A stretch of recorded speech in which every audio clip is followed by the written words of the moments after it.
Hey everyone, it's Jenna from Cruise Blog. Today I'm going to share 8 things I loved and hated about my MSC Seaside cruise. Let's get into it.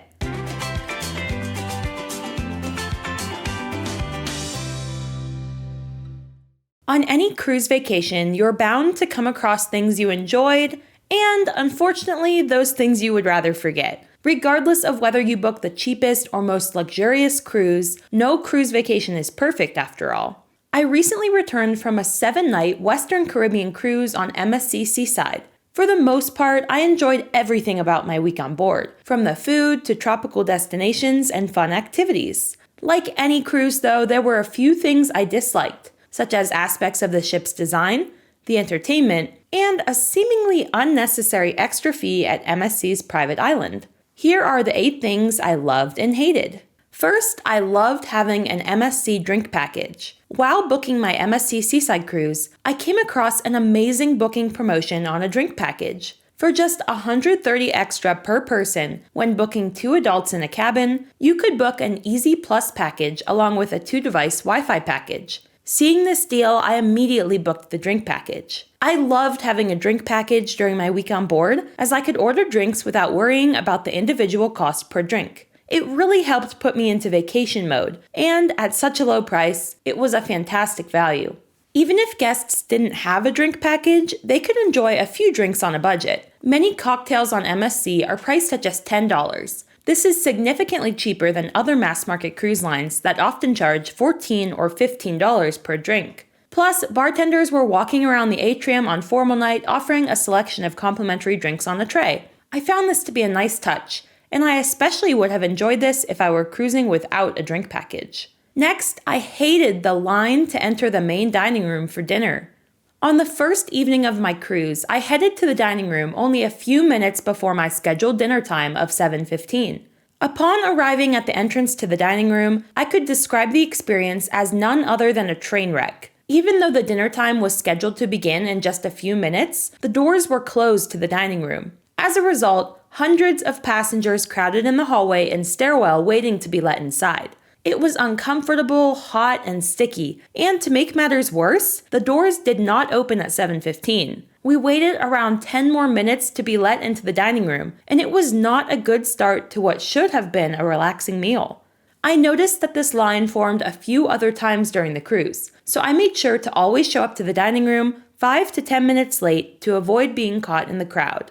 However, I loved the food on my MSC Seaside cruise. MSC Seaside has some of the tastiest food I've eaten on a cruise ship thus far. From perfectly al dente pasta to mouth-watering pizza, filling soups, and scrumptious sticky buns, I didn't have a bad meal during my cruise vacation. During the week, I mainly split my meals between the buffet and dining room, where I encountered a vast selection of choices. Although a European cruise line, I found MSC to offer a wide variety of cuisine choices, from American to Mexican, Indian, Chinese, and Italian fare. My favorite dishes were the Italian choices, such as the pasta marinara offered daily in the dining room, along with mushroom tagliatelle, spaghetti aglio e olio, and an endless supply of pizza. I purchased one specialty dining meal at Kaito Teppanyaki, the ship's Japanese hibachi restaurant, and this ended up being my favorite meal all week. For $40, I found the price reasonable for dinner at a specialty restaurant, and the performance was just as impressive as the food itself. Although not everything I ate on board was perfect, a few items could have been a little warmer, my meals on board were much better than I expected. While I loved the food, I hated the production shows in the theater.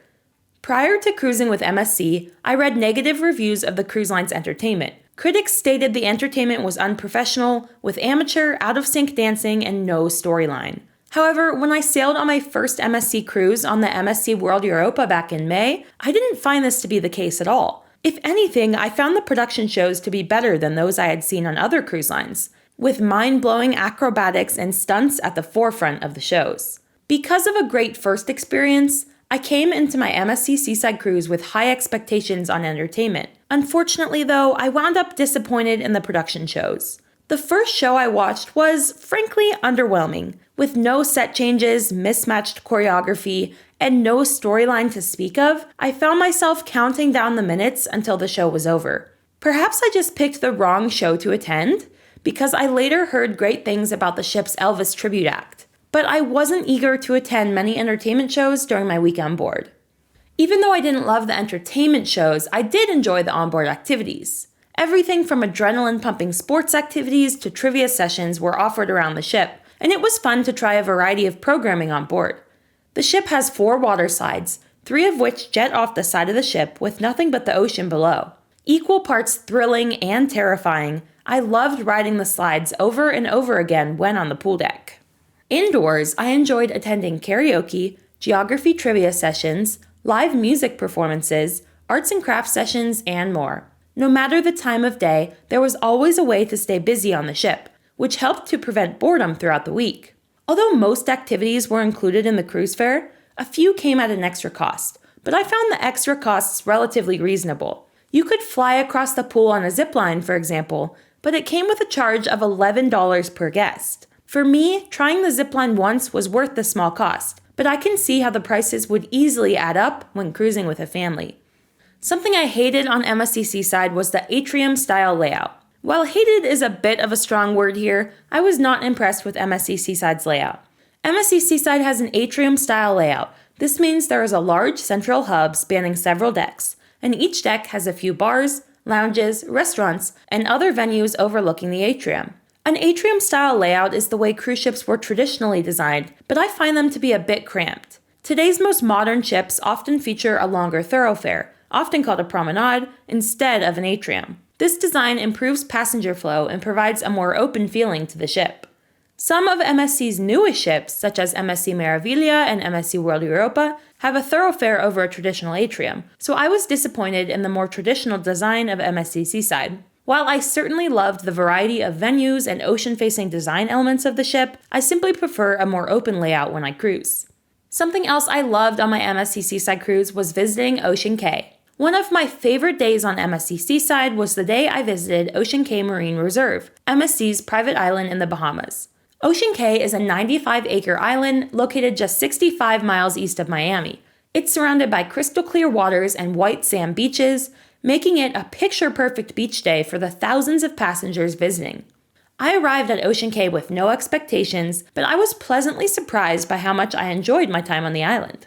The island had a tranquil beach vibe, which was much different from the loud party atmosphere I've encountered at Royal Caribbean's private island, Perfect Day at Coco Cay. The island was quiet, peaceful, and, despite hosting thousands of passengers, did not seem crowded. Our visit even included an evening party on the beach, and watching the sunset from the island was a highlight of my Caribbean vacation. If I book another MSC cruise departing from North America, I'll be sure to select one with a day at Ocean Cay. And finally, the last thing I hated on my MSC cruise was charging for umbrellas at Ocean Cay. Although I loved having the opportunity to visit Ocean Cay Marine Reserve, I hated having to pay for a beach umbrella. When visiting a cruise line's private island, I expect most aspects of the experience to be included in my cruise fare, certainly chairs and umbrellas. This is the case at private islands like Disney Cruise Line's Castaway Cay. Yet at Ocean Cay, visitors who want a shady seat must rent a beach umbrella for around $15. While somewhat inexpensive, I found this to be a total money grab for MSC, especially since other cruise lines offer umbrellas for free. Our group ended up renting 2 umbrellas and enjoyed having access to shade, but paying for an umbrella was not something I particularly liked about visiting the island. Well, there you have it. Those are the 8 things I loved and hated about my MSC Seaside cruise. Have you ever cruised on MSC? If so, let me know your thoughts in the comments below. Until next time, happy cruising!